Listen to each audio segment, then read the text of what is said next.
سبحان ربك رب العزة عما يصفون وسلام على المرسلين والحمد لله رب العالمين.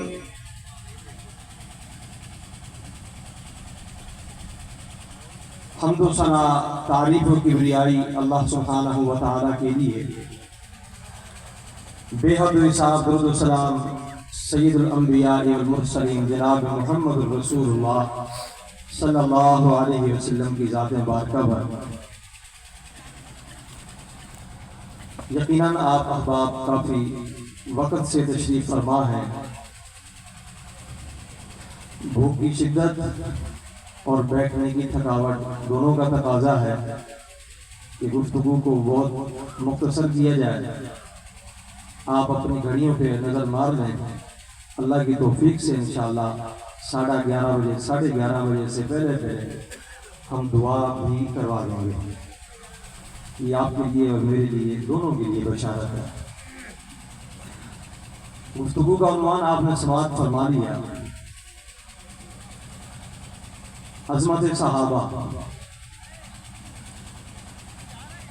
دنیا میں بڑے بڑے منصب بڑے بڑے عہدے انسان کو ملتے ہیں جس میں اس کے کسب کا اس کی محنت کا تعلق ہوتا ہے. کوئی ڈاکٹر بنتا ہے, کوئی انجینئر بنتا ہے, کوئی کسی عہدے پر فیض یاب ہوتا ہے, کوئی کسی منصب پر فیض یاب ہوتا ہے.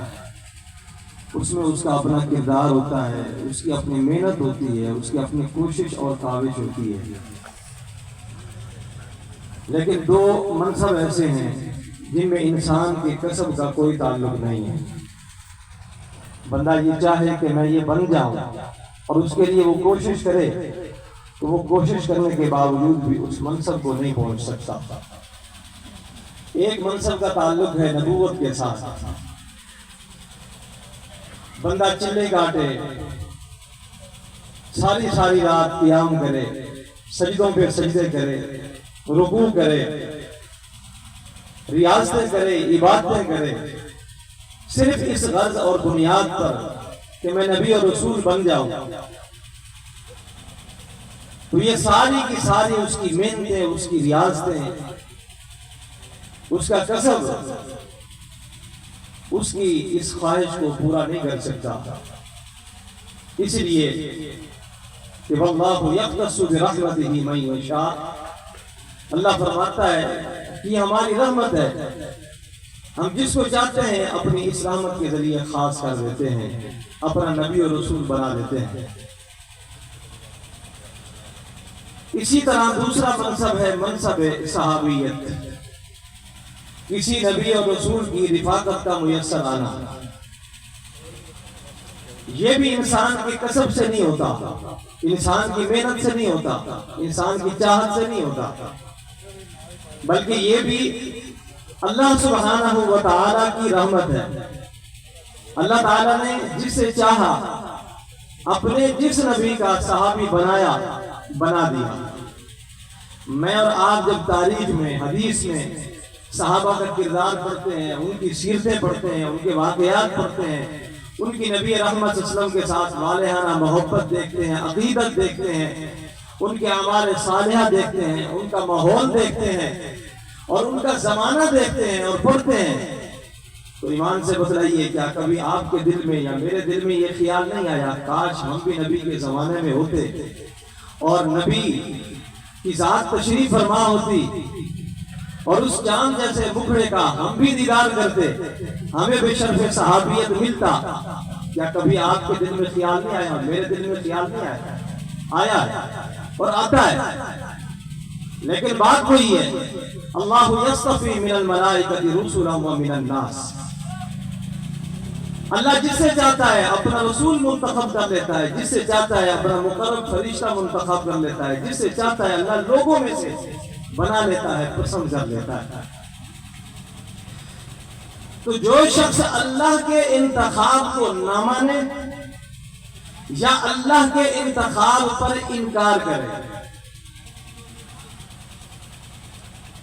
اس نے اپنے ایمان کو ضائع کیا ہے. اللہ کے انتخاب پر اس کی ضرب کچھ نہیں کر سکتی ہے. جو آسمان کی طرف دیکھ کر تھوکتا ہے تھوک اسی کے اپنے منہ پر آتی ہے، آسمان پر نہیں پہنچ سکتی. آج اگر کوئی شخص کسی صحابی کے بارے میں یہ کہتا ہے کہ جی اس کے رضی اللہ کی حیثیت کا پتہ چل گیا، تو یہ جملے اپنی زبان سے بغض و عداوت کی صورت میں نکال کے وہ اپنا ایمان ضائع کر رہا ہوتا ہے. اس لیے کہ وہ صحابی پر انکار نہیں کر رہا ہوتا، صحابی پہ ضرب نہیں لگا رہا ہوتا، بلکہ وہ اللہ کے انتخاب پر ضرب لگا رہا ہوتا ہے. اور جو اللہ کے انتخاب پہ ضرب لگائے پھر اللہ آسمان سے خود اس کا جواب دیتا ہے. نہ اس صحابی کو جواب دینے کی ضرورت ہوتی ہے، نہ رسول کو جواب دینے کی ضرورت ہوتی ہے. اور قرآن کریم میں ایسے کئی واقعات موجود ہیں کہ جب اس زمانے کے کسی بدبخت نے کسی صحابی رسول پر طنز کیا تو اللہ سبحانہ و تعالی نے آسمان سے قرآن نازل کر کے اس بدبخت کا اور اس کی نسلوں کا قیامت تک آنے والے اس کی ذریت کا منہ بند کر دیا. سیرت کی کتابیں اٹھا کر دیکھیں، تفسیر کی کتابیں اٹھا کر دیکھیں. قرآن کریم کا ایک مقام ہے، سورہ آل عمران ہے. جناب ابو بکر صدیق رضی اللہ تعالی عنہ یہودیوں کی ایک مجلس میں تشریف لے گئے. ان کا مدرسہ ہے،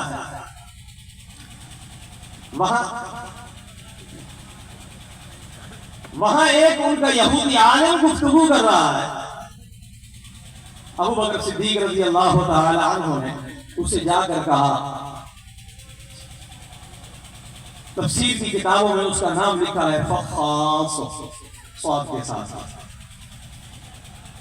کہ اے فخاص اللہ سے ڈر اور نبی کی دعوت پہ لبیک کہہ، یہودیت کو چھوڑ دے. جس تورات کی تو دعوت دے رہا ہے، اس تورات میں اللہ سبحانہ و تعالی نے اپنے پیغمبر کی صفتیں اور نعتیں بیان کی ہیں. لہذا تجھے علم ہے، اس کے باوجود بھی تو انکار کرتا ہے. اللہ سے ڈر، نبی محمد صلی اللہ علیہ وسلم کی دعوت کو قبول کر.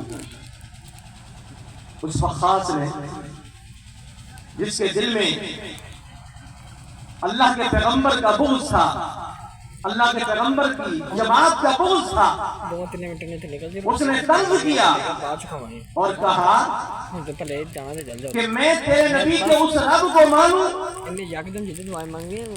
جو کمزور ہے، ناگر ہے، جو غریب اور فقیر اور مفلس اور تنگ دست ہے،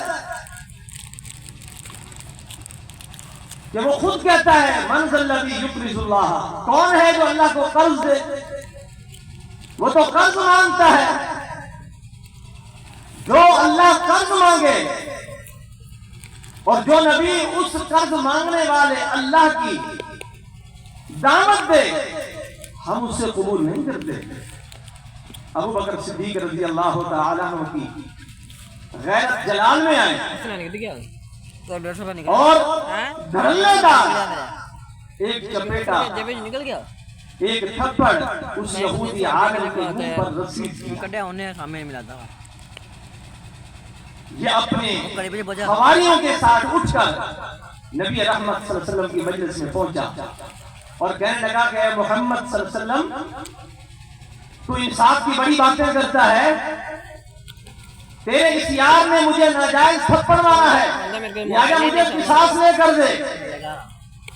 نبی کریم علیہ السلام نے معجزہ پوچھا، ابو بکر رضی اللہ عنہ ساری داستان سنائی تو یہ یہودی عالم کہنے لگا کہ یہ ابو بکر جھوٹ بولتا ہے، نعوذ باللہ، میں نے ایسی کوئی بات نہیں کہی. اگر یہ اپنی بات میں سچا ہے تو اسے کہو یہ گواہ پیش کرے.